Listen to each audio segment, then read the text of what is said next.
a biblical perspective on life, culture and current events. This is 2020 on Vision. Right now I do get to talk to one of our favourite adopted Australians. If you were listening on Tuesday, you will have enjoyed David Robertson, the wee Flea, as a member of a panel of 3. But this is his regular opportunity to come and speak to us, and I didn't want to let him go. I didn't want to let him miss the opportunity. So I asked him to stick around with me.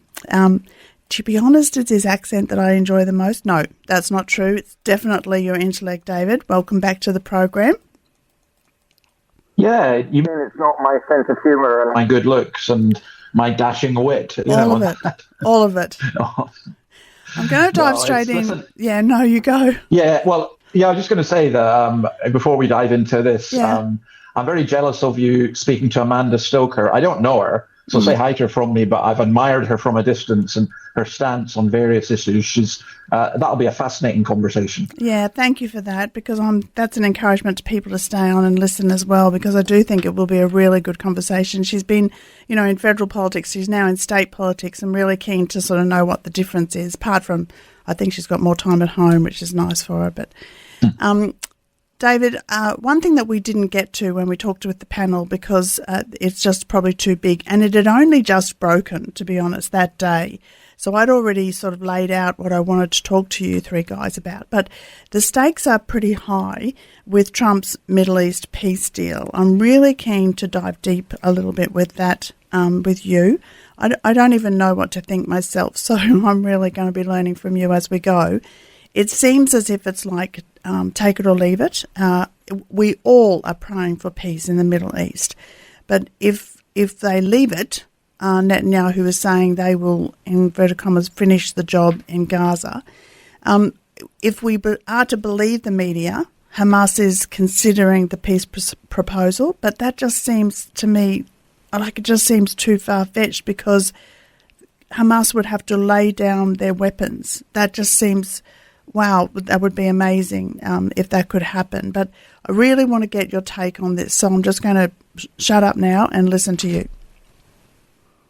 Okay, well, I mean, it's hard, isn't it, to work out and to see. Yeah. I mean, there are certain observations I would make, and one is that, we have to be very careful whenever we're kind of making general things, peace, when there is no peace, as the word says, I think that this is a really good thing for a couple of reasons. Firstly, some significant Arab states, including Saudi Arabia and Egypt, have bought into this. Without that, I don't think it would have a chance of working. Secondly, I think that billions and billions and billions of dollars have been poured into Hamas, really, into Gaza, and that has been used primarily to fight a war against Israel. And if that stops, it would be wonderful. I'm skeptical because I think that Hamas could just go away and reconstitute as some other kind of group. So I think the hatred is too inbuilt at some level. And also the Hamas leadership have enriched themselves enormously. Some of them are basically billionaires with all the money that they've managed to take. And also they've been sacrificing their people in order to get at Israel. So I think that if it happens, it will be wonderful. I'm skeptical about whether it will happen. I think if Hamas refuse it, that puts a real problem for all the anti-Israel, pro-Palestinian demonstrators, because I note that Anthony Albanese, the European Union, Keir Starmer, all these ones who said that they were going to or are recognizing a Palestinian state, they're all supporting this peace deal. So that would mean that the only ones not supporting it would be Hamas. And I think that they're kind of stuck. I mean, if they don't support it, they show themselves up to be the murderous thugs that they are. And if they do support it, they have to lay down their arms and get out. So we'll see what happens. Yeah. Yeah. One of the things that sort of surprised me as I read through what was, the ground rules for this was that the US president, President Trump, would temporarily rule Gaza as part of this plan for what he calls eternal peace in the Middle East. So I'm not real sure about eternal peace in the Middle East, but we hope for that. We look for that one day, actually, don't we? But so the US president temporarily ruling, do you have a take on that? How would that work in your thinking? Well, what he's suggesting is this.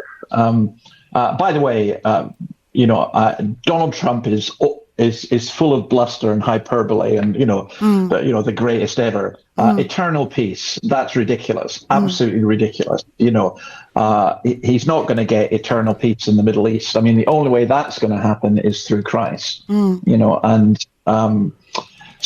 But having said that, he's quite remarkable in how he seems to be able to push people to deals. So here's the problem here. Normally, in a situation like this, a war situation where you're basically putting in a peacekeeping force of some kind, or a third authority, to help sort out enemies, it would be the UN. But the UN is fundamentally opposed to Israel currently. We had this ridiculous scenario last week where 190 plus delegates walked out of the UN Assembly when Netanyahu was speaking. And his speech, by the way, was fascinating. And I mean, these are people who didn't walk out if the North Korean dictator would speak, or if the Chinese dictator would speak, yes. The Yemenis dictator would speak. They wouldn't walk out with that, but they walk out when Netanyahu did.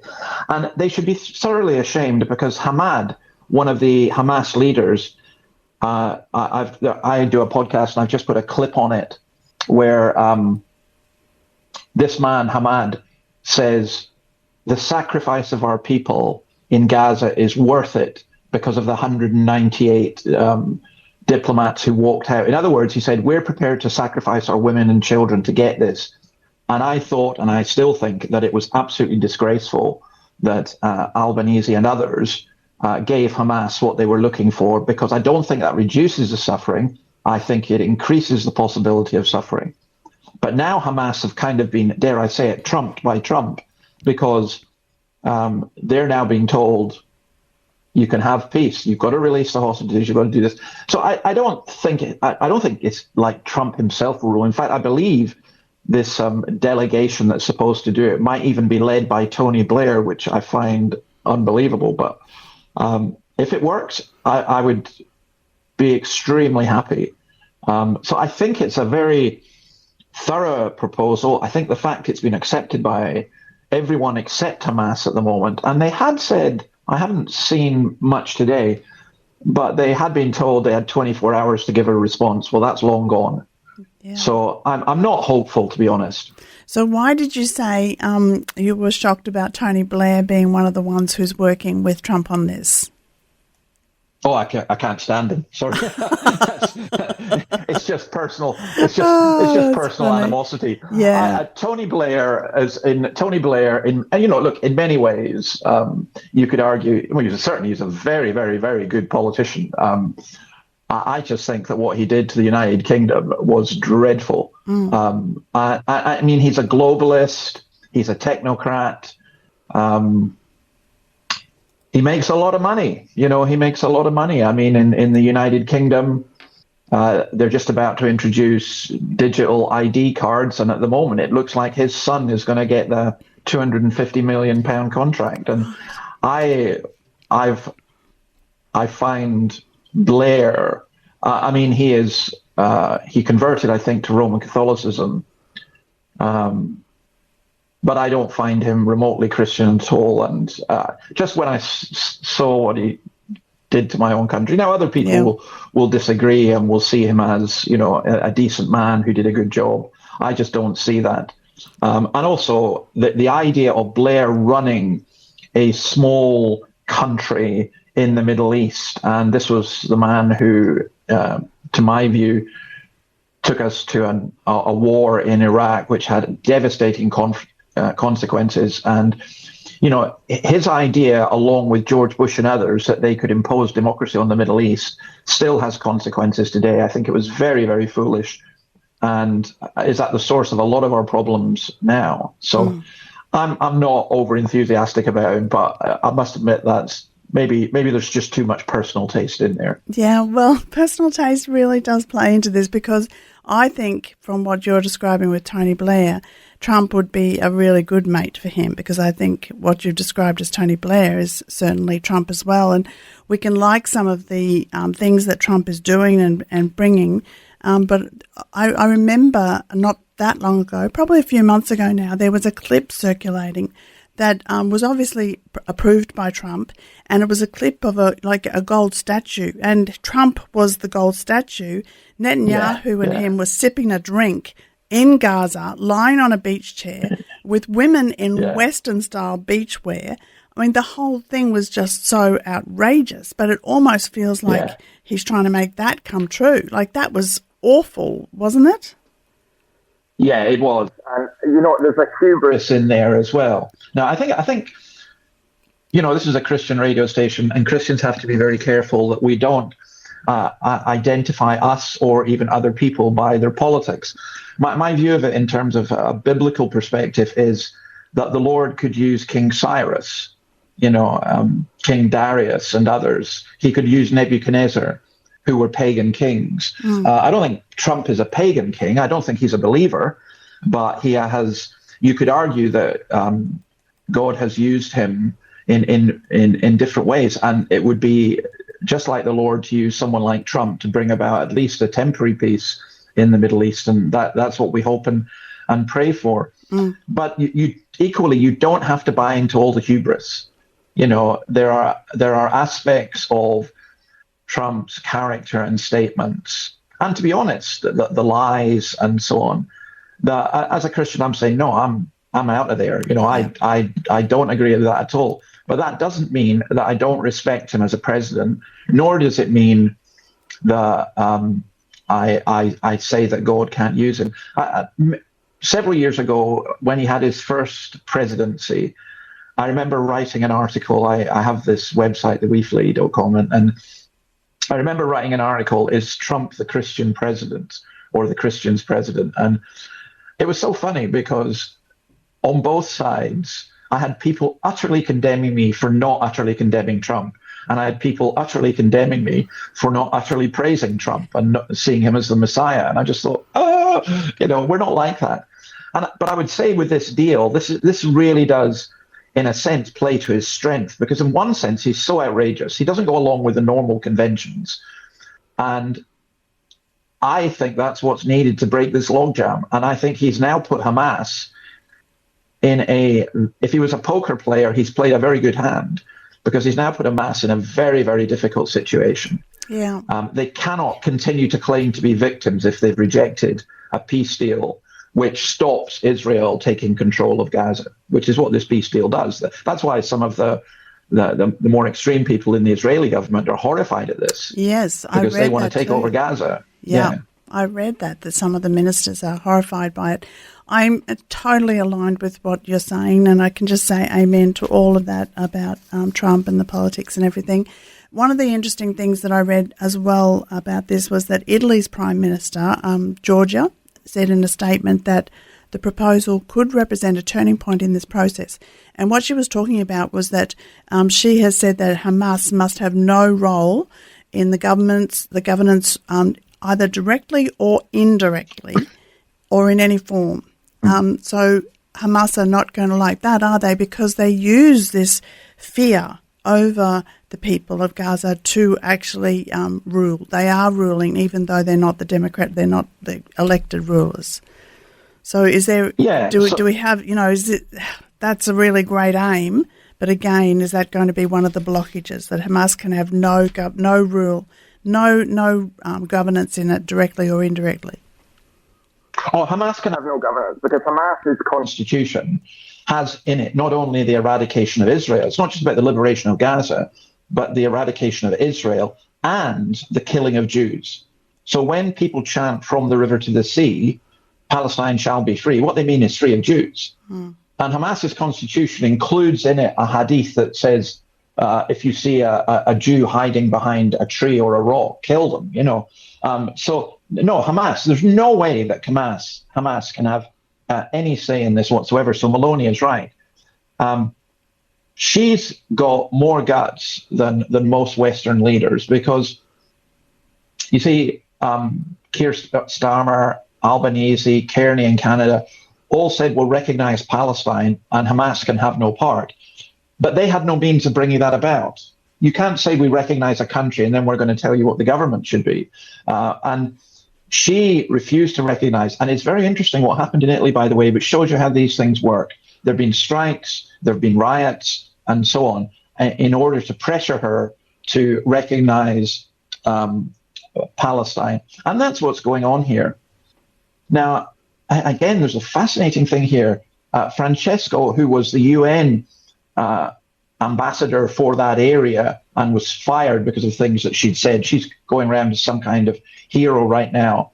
She was at a thing in Italy where a man was making a speech in favor of Palestine being recognized, and he said that the hostages should be set free, and he was booed. And there's a picture of her raising her eyebrows, rolling her eyes at him.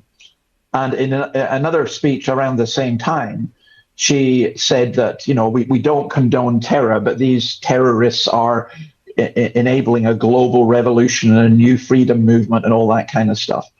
So I think that's what people are up against. I honestly think, it'd be fascinating in Australia, but I think a lot of the progressives, a lot of the Islamists and so on, don't know how to react to this. In fact, some already are saying, oh, no, this is not fair. Hamas shouldn't have to lay down their arms. This is American imperialism and all this kind of stuff.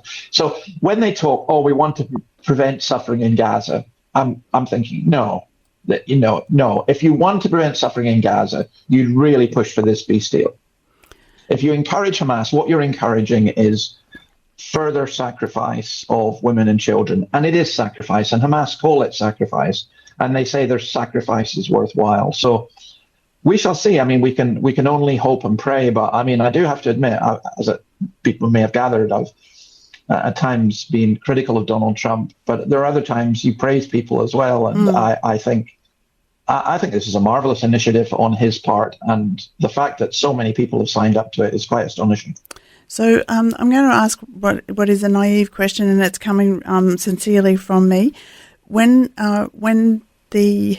this agreement is put to the people in Palestine, who are they actually talking to? Because for me, Gaza is sort of ruled by Hamas because they're the big bullies in the situation. So when this group of people are all agreeing, and you've mentioned, and there's a lot of Arab states, as you said, I've got a list of them all here. There's, it's Saudi Arabia, Qatar, Egypt, Jordan, Turkey, Indonesia, all these places. But who are they talking to in Gaza? Who are they talking to in Palestine? Okay, so there's two different things. First of all, there's the Palestinian Authority, which is the West Bank. And the majority of Palestinians are still there. They haven't had elections because opinion polls show that Hamas would win in the West Bank, Wow. And that would be an absolute disaster. Then there's Hamas, who are running Gaza. Now, the big issue there is they are funded by Qatar. They are funded by Iran.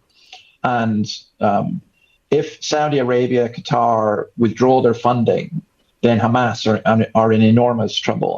One of the things that people don't realize is the aid that Hamas gets sent from Western agencies, they then sell to their own people and make more money to get arms and personal wealth.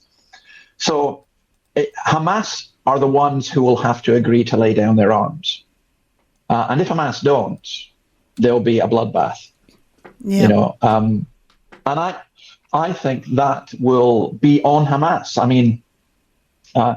Israel cannot possibly allow an organization which is devoted to killing its people to be on its doorstep and rearmed and refunded. And that just doesn't make any sense. We wouldn't do that. If we were here in Australia, imagine if, Tasmania was independent and was ruled by some crazy group whose sole purpose in life was to kill Australians. There's not a chance that we would say, oh, let's just put some walls around Melbourne and we'll be fine. No. Well, David, it's great to talk to you. We're getting to the end of this conversation, but this 20-point plan, Hamas has said that they are reviewing it in good faith. As you say, they're still taking a long time to come back. The plan states that Hamas members who commit to peaceful coexistence and to decommission their weapons will be given amnesty. I think that's an important thing to state as well.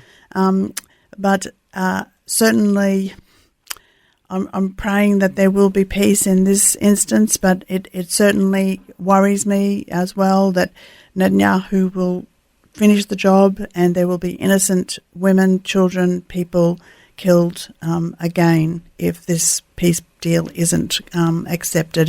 I'm right in that, aren't I? Yes, you are. I think, in my church, we try and sing a psalm, and, I know the psalms very, very, very well. And, Psalm 122, pray for the peace of Jerusalem. Well, I would add to that, pray for the peace of Israel, pray for the peace of Gaza. Yeah. And I think anyone listening to us, that's what we should be doing. I mean, there's a little chink of light there. May it work out. Yes. Thank you, David. It's always so good to talk to you. To stay engaged with David, to hear more of his insights, to listen to some of his podcasts, to read his blogs, go and sign up at theweeflea.com. That's one word, theweeflea.com. David, thank you for joining us. No, it's great to be with you as always. I like your accent too. God bless you. Thanks for taking time to listen to this audio on demand from Vision Christian Media. To find out more about us, go to vision.org.au.